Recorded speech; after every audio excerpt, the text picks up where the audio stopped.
Hi. What does it mean to be a happy person? I know that's kind of abrupt and intense, but in my last video I brought up the notion that I don't think I've been a happy person for the better part of a year plus since right around the time of my diagnosis with stage 4 melanoma in March of 2023, and it got some interesting responses. I had friends, family, and internet strangers who all asked me, wait, you've been in remission for nearly a year, how is it that you are not happy relative to what you were faced with in March of last year? And I was actually describing the way my happiness was trending in a positive direction and the fact that my upcoming set of scans might bolster that should they be good. Which, by the way, they were good. I got a clean bill of health again, meaning I remain in remission from stage 4 metastatic melanoma. And in fact, I'm going to post what my oncologist sent me in my chart, which is the messaging system that UCLA has, for two reasons. One, I want to give a big shout out to him for turning the results around in 12 hours. I don't think that's the normal standard of care, but it highlights the good rapport that we have and how fortunate I am to have support in that fashion. Huge shout out. It really made things easier for me from an emotional standpoint there. And then two, in order to tie this scan result back to the concept of my short to medium term happiness, if you saw in the message, my oncologist specifically referenced a lymph node in my neck or shoulder area that I've been worried about pretty much every scan since I went into remission, and that has been a huge impediment to my happiness because of the way cancer scares kind of work. Or at least how they work for me, which is all I can talk about anyway, my anecdotal experience and my feelings surrounding that. And it's tricky because I've been an advanced cancer patient for the last 6 years, but I don't think I actually had a cancer scare until last year, and I've had more of them in remission than I have leading into active cancer. And I don't expect you to know the chronology of my cancer history off the top of your head, so I'll go through it really quickly because it is important to the bigger discussion of how cancer has impacted my happiness and how cancer scares have prevented me until right now from seeing this uptick in happiness. So in 2018, when I was first diagnosed, the indicator that something was wrong was a mutating freckle on my leg. I did not feel systemically sick. I had no idea what skin cancer and or metastatic melanoma really meant, and so there wasn't time for me to be scared. I did a year of immunotherapy and I got great results from it. I ended my treatment in radiological remission during April of 2019. Now, after that, I was in remission for 4 years, and while sure, there was some anxiety here and there around scans, or I thought about the possibility of cancer coming back, I really had no indicator that it was going to come back, and as far as I was concerned, it was just a blip. This was going to be a one-and-done experience, and it was harrowing, but I thought I was past it, so I was not living in fear of cancer coming back.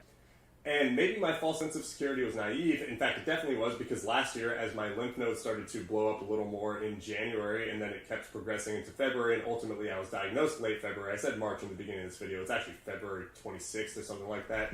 But the point is, I had what I thought was a small cancer scare that turned into like the real deal. All of a sudden I was a stage 4 metastatic melanoma patient. But again, the jump was so quick because in my mind I was like, man, I'm 4 years out. How is this going to come back? I didn't really think that it was a possibility, or at least I was deluding myself into thinking that. And then it was straight to, oh my God, my life is legitimately in danger, because once you hit stage 4, I mean, the stakes are all the way up here.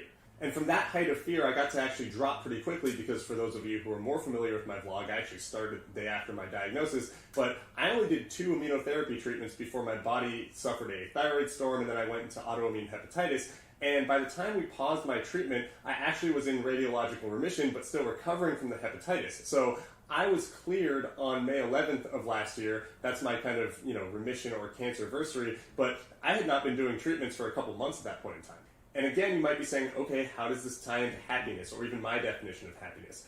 Well, my definition of happiness is that it's a state of being. It's not like an emotion that you just turn on and off. That's more like joy or having fun, or you can even feel happy in short spurts, but what I want to be is a happy person, not just experience happiness. And I think it's safe to say that our respective variables, definitions, and criteria of happiness change, and for me, especially since I've had cancer, it kind of lines up with, is my physical health at a good place? Is it at least trending well? And during active cancer treatment, it's really hard to feel like that. Similarly, is my mental health stable? Am I terrified of having cancer again? Or are my relationships deteriorating because I'm not, in the right place while I have cancer or while I'm just outside of cancer? And the answer to that has often been no, since I've been a cancer patient. But in this last year plus I've been in remission, there have been several markers that have stopped me from being happy, and they've all been related to cancer scares, which are pretty new for me. But all of my scares since May 11th have had at least some logical basis to why they've been bothering me. And the problem with doing diagnostic tests in cancer is that you can't just dial one up immediately. Like, if I could do that, I'd be getting ultrasounds, PET scans, MRIs like every 2 weeks, but that's not realistic, safe, cost-effective, whatever. So after I was cleared in May, I had a lymph node that was bugging me in my groin, and I had some pain in my hip. And that was persistent from, the middle of May until September, in which I got an MRI, and it turned out I had arthritis in my hips, and then I got a PET scan and showed there was no cancer there. Great, we moved on. However, around that time, I had this lymph node in my shoulder that I noticed and or it blew up for the first point in time. And that freaked me out because it mirrored the way the lymph node in my face had felt to me, and it's slightly different, and actually right now it is sitting much smaller than it has been, but for the past 4 to 5 months, as I've been pestering my oncologist for ultrasounding it and MRI and PET scans, I've had to really, really be convinced that it's okay. Every diagnostic test has been good. My oncologist has felt it and said, dude, it's fine. We ultrasounded it and said, there's no indication that it's malignant. We did a PET scan, that was clean.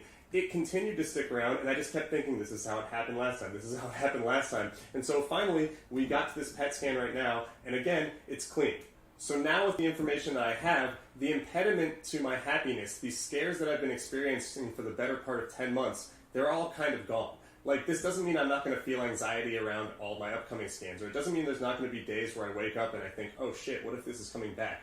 But I like to try and live as logically as possible despite the circumstances of being a 36-year-old who's been dealing with stage 4 cancer for 6 years being fucking crazy. Sorry if I'm swearing a lot right now, but it gets a little bit, Anyway, the point is, where I sit right now, I don't think I need to be terrified of cancer coming back. I'm going to have a circulating tumor test next week to confirm this stuff. I'm going to have labs. I'm going to have all these things that can reassure me that right now I can try and focus on living my life instead of looking in the rearview mirror. Because sure, I don't want to put blinders on or delude myself. I know the chance of a recurrence for stage 4 metastatic melanoma are relatively high, but I also happen to be sitting in the best position you can be as a patient with this diagnosis because I'm in remission. I've responded to my first line of treatment. I have a lot of, criteria in the fact that I'm young and I'm physically healthy, all this stuff, that would indicate that I have a real chance at success, which is durable remission, whatever that means.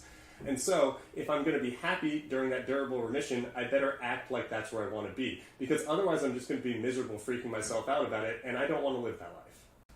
But unfortunately, that's not a choice I can necessarily make. To begin with, you can't just decide to be not depressed. You can't just decide your way into happiness. I wish it was that easy, and I generally am a happy person, and it's still not easy for me. And even more to the point, you definitely can't just decide your way out of being a cancer patient. I can't just decide that I'm going to stay in remission. And I've been super fortunate to date, but that might change. Volatility has been baked into the equation. I understand how risky cancer is. I've been doing this for 6 years, and especially over the last year as a stage 4 patient, it's not the downside that I need help understanding.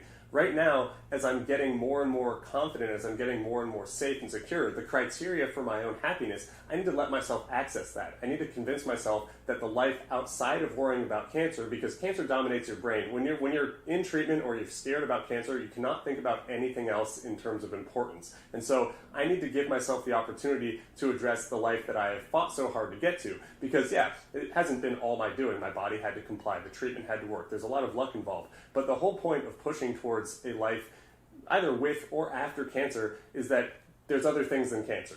And so that's what I want to focus on. In fact, while this channel has been and will predominantly remain about cancer, my experience with cancer and things connected to the world of cancer, I've had a lot of requests about what I do in my personal life, how I take care of my body in a non-cancer sense, and more about me as an individual, and maybe we'll do some of that in the future. But not today. Today we're just going to revel in the clean scan that I have and the ability for me to maybe get happy. And I'd like to tell you all about that in the future, so stay tuned for another episode. Until then, I really appreciate your time today. This has been a fun one to make, and I will see you next time. Bye!